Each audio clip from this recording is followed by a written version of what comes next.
Tonight, Hillary Clinton gives her first interview since she started running. We're going to play some of the highlights, and then we'll debate whether or not she hit the mark with our panel. Then the battle against ISIS continues. That as the president talks about the hits and the misses so far with our strategy. We're going to talk to an Iraq war vet and military analyst about how these guys can be defeated. Also, the very latest on the Cosby case, revelations and admissions that have once again made Bill Cosby front page news. Good evening, everybody, and welcome to RFL. I'm Richard French. Thanks a lot for joining us. And tonight, we start with Hillary Clinton and her first interview since she formally joined the race. Now, she addressed a big issue, whether voters can in fact trust her, and she blamed the familiar enemy for smearing her. Yes, the folks on the right.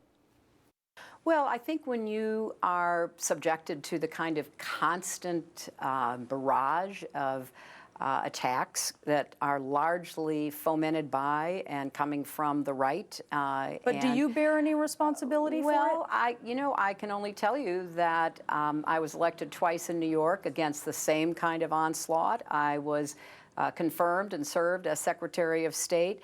And I think it's understandable that when questions are raised, people maybe are thinking about them. People should and do trust me. And I have every confidence that that will be the outcome of this election. Now, Hillary was also asked about Donald Trump's comments about immigration and Mexicans. And she said she was disappointed not just by what Donald had to say, but also about the whole GOP field. They are all in the same general area on immigration. They don't want to provide a path to citizenship. They range across a spectrum of being either grudgingly welcome or hostile toward immigrants. And I'm going to talk about comprehensive immigration reform. What about Jeb Bush's approach to that? It's different, certainly, than Donald Trump's. Well, he doesn't believe in a path to citizenship. If he did at one time, he no longer does. And so pretty much as I said, they're on a spectrum of hostility, which I think is really regrettable in a nation of immigrants like ours, all the way to kind of grudging acceptance, but refusal to go with a pathway to citizenship. All right, let's go to our panel. Our two good buddies here, Dominic Carter, political journalist and author, and Andrew Whitman, senior political correspondent. All right, Andrew, how do you think she did? I think she did fairly well. I mean, she answered the questions with what I thought were measured responses. She clearly revealed that her focus and her strategy for this campaign is going to be the Hispanic community and the women's vote, and she certainly appealed to them both throughout various points in the community.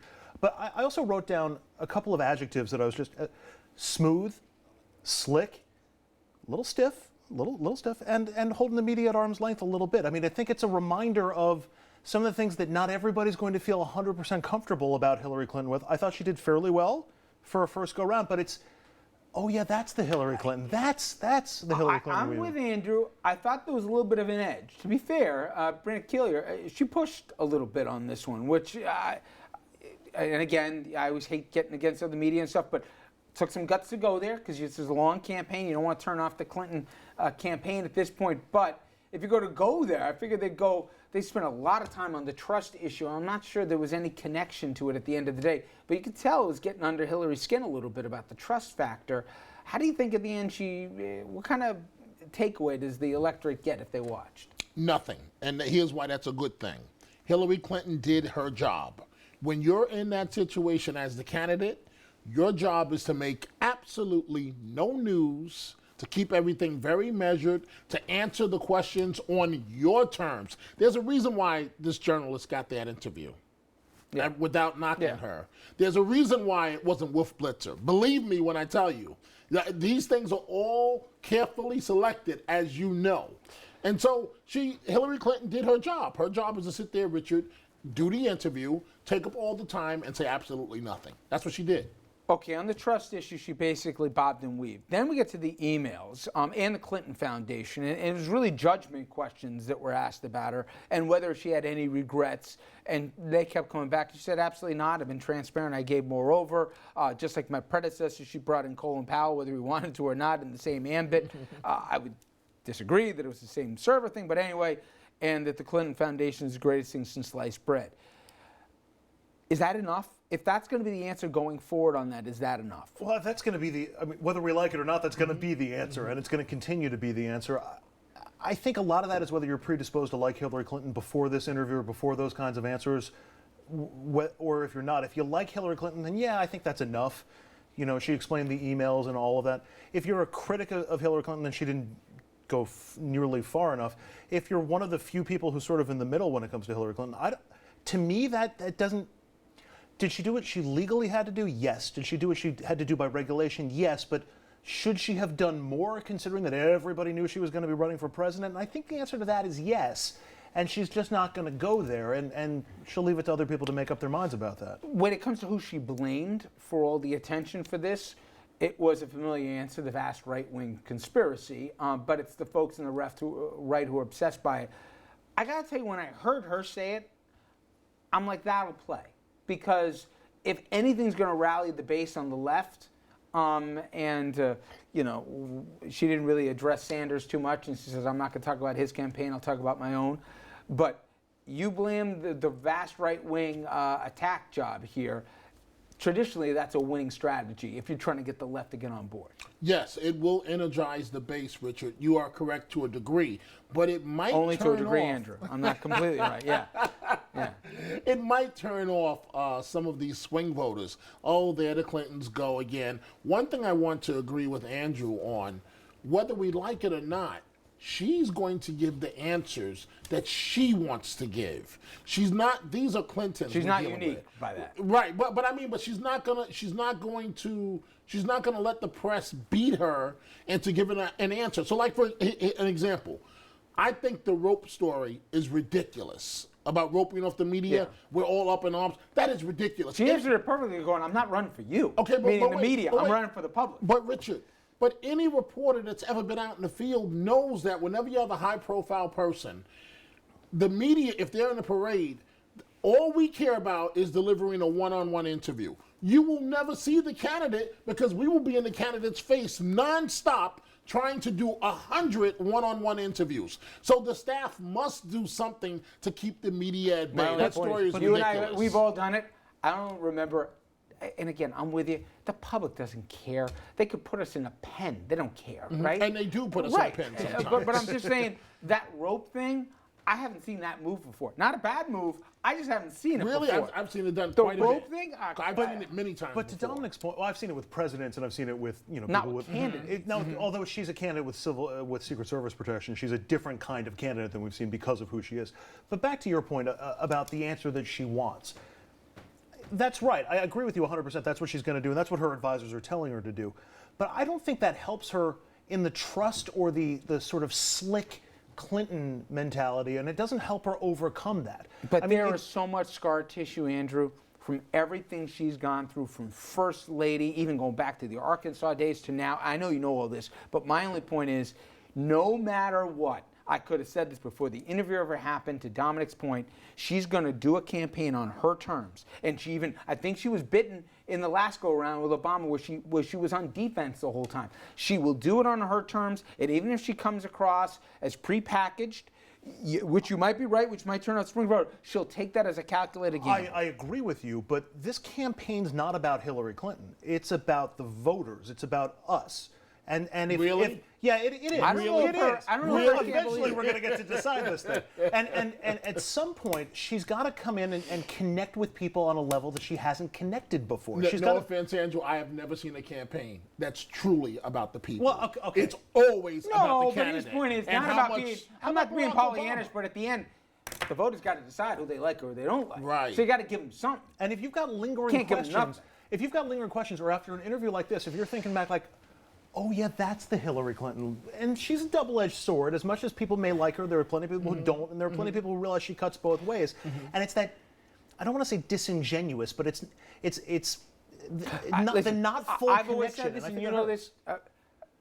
I found her to be off camera one of the more likable politicians, which the public never believes when I tell them, and they always ask, "Oh, who like or whatever like," and I'll, without naming names, there's a bunch of guys that we both agree with off camera you would not want to spend a Saturday with, okay? Not just because they're boring, because they're nasty, okay? She is the opposite. Now, I'm not on the payroll or anything. I'm telling you, she is not only grounded, she legitimately cares. She's got some of the skill set of her husband, where she'll remember the names of the kids and the whole bit and all the rest. And there is not a staffer that she's had who has ever badmouthed her, and I can count on one hand electeds that goes for. However, to the public, she's the ice queen that doesn't know her, and she's rehearsed and she's packaged, she's competent, but people don't find her relatable. But And part of that maybe is she can sexism. figure out part of maybe. that, because I remember the same thing was said about Elizabeth Holtzman in New York But City. they never said about Ann Richards. They never said it about. I mean, I can go up and down other candidates. There are other women who have found a way to break through. But you can't win if she dare shows emotion. She's acting like a woman. If she doesn't show emotion, she's acting like an ice queen. Genuine is an emotion? Being like a genuine connection to somebody is being emotional? I'm not saying she has to cry or do a dance or anything. But who have you ever met in politics that's genuine?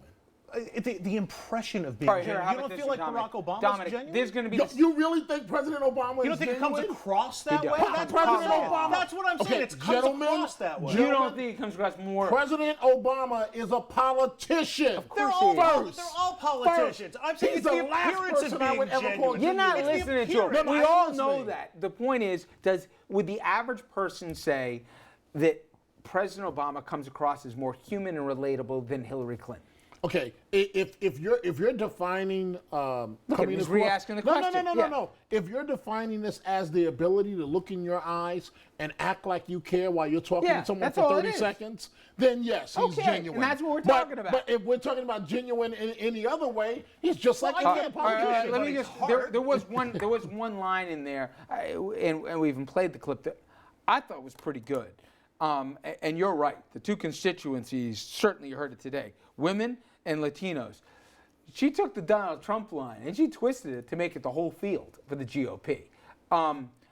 That's a little bit. If people want to take something away from what was an interview we didn't take a lot away from, she's going to go there this time. And she's going to go there and say, Republicans are not your friend, Latinos. I am your friend, even though she herself has pivoted on the issue, like a lot of social issues over the years. I think that at least was something that you could say, got it. Well, it's a winning message. I mean, she needs Latinos, to win this election. So, I mean, she's playing to the base. But it's also the positioning of it. She planted the flag there, and it's basically like, you want to attack me on this, come and get me. I'm planting the flag right here. These are the groups that I think are going to take me to the nomination, and you're going to have to wrest them away from me. I think that was probably the biggest single takeaway. And she even made a specific point about Jeb Bush when he said, no. Like, they're not on your side, I am. So it'll be interesting. Okay, we want to get you to sound off on this here. Please head over to Twitter and Facebook.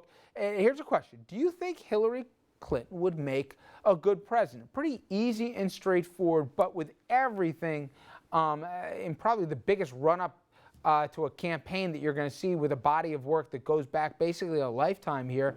What's your answer on that? Okay, and again, later on in this program, I'm going to open up a mailbag to some of the prior answers you gave us to previously asked questions. Okay. When we come back, we'll switch gears and we'll talk about the newly released documents that show Bill Cosby admitted under oath to drugging women he wanted to have sex with. So you may be asking, why are we learning about this only now? We'll talk about that. And the controversy over the Confederate flag. South Carolina one step closer to removing it from its state house, and people still fighting to keep it there.